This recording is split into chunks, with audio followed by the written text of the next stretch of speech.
চলো আজকে তোমাদের সঙ্গে আমি শেয়ার করব শুক্র শনিবারে খাওয়ার মতো একটি নিরামিষ পদ। এই পদটি আপনি অবশ্যই একবার করে দেখতে পারেন। আমি 500 গ্রাম মতো ছোলার ডাল নিয়েছি এবং ডালটিকে ভালো করে 4-5 ঘন্টা জলে ভিজিয়ে রেখেছি। একটি মিক্সার জারের মধ্যে আমি ডালটি দিয়ে এক এক করে তার মধ্যে কাঁচা লঙ্কা এলাচ দিয়ে ভালো করে পেস্ট করে নিচ্ছি।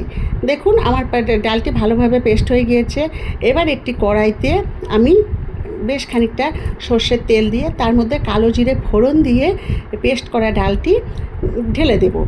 এইবার তার মধ্যে এক এক করে হলুদ গুঁড়ো, লবণ আর চিনি অবশ্যই দেবেন, চিনি না দিলে কিন্তু ডালটির স্বাদ হবে না। এবার দেখুন আমি সব দিয়ে এবার ডালটিকে ভালোভাবে নাড়ছি। বেশ কিছুক্ষণ ধরে ডালটিকে নাড়তে হবে, কম আঁচে ডালটি বেশ অনেকটা সময় ধরে নাড়ব। না নাড়লে কিন্তু ওইটা মাখা মাখা হবে না আর হবে না। তারপরে একটি থালার মধ্যে আমি কিছুটা সর্ষের তেল দিয়ে ভালো করে মাখিয়ে ওই যে আগে থেকে রেখে নাড়া ডালটি আমি এক এক করে থালার মধ্যে দিয়ে দেব। দেখুন আমি কি সুন্দর থালার মধ্যে দিয়ে দিয়েছি। এইবার আমি আস্তে আস্তে হাত দিয়ে চেপে ওইটিকে রেখে দেবো। বেশ 10 থেকে 15 মিনিট হাত দিয়ে চাপার পরে একটি ছুরির সাহায্যে আমি পিস করে ওটিকে কেটে নেবো, বেশ ধোকার মতো করে। দেখুন আমি ধোকার মতো করে কেটে নিচ্ছি। এইবার আবার ভালো করে কেটে নিতে হবে।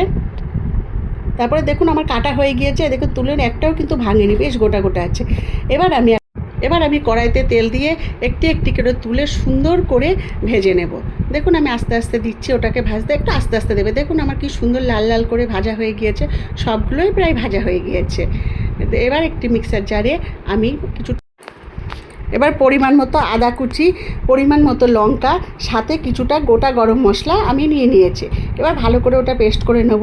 ওই কড়াইতেই আমি আগে থেকে রেডি করে রাখা আলুর টুকরোগুলো দিয়ে সাথে টমেটো কুচি দিয়ে ভালো করে নেড়ে লবণ, হলুদ, জিরের গুঁড়ো, ধনের গুঁড়ো দিয়ে ভালো করে নেড়ে নিচ্ছি। দেখুন ভালো করে বেশ আলুটা টমেটোটা যাতে মিশে যায় এইভাবে করে ভেজে নিয়ে আগে থেকে রেডি করে রাখা সেই মশলাটা ঢেলে দিলাম।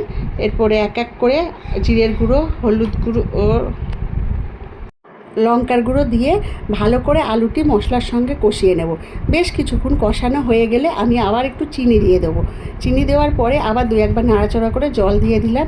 জলটি যেই ফুটে উঠলো আমি আগে থেকে ভেজে রাখা সেই ধোকাগুলো ছেড়ে দিলাম। দেখুন আমার ছেড়ে দেওয়া হয়ে গিয়েছে। এবার ভালো করে বেশ ফুটছে। নামানোর আগে আমি গরম মশলা গুঁড়ো আর একটু ঘি দিয়ে দিলাম, দিয়ে নেড়ে চেড়ে দেখুন আমার হয়ে গিয়েছে। ধোকাগুলো কিন্তু গোটা আছে এবং খুব টেস্ট হয়েছে। তোমরা চাইলে একবার এইভাবে নিরামিষ পদটি বানিয়ে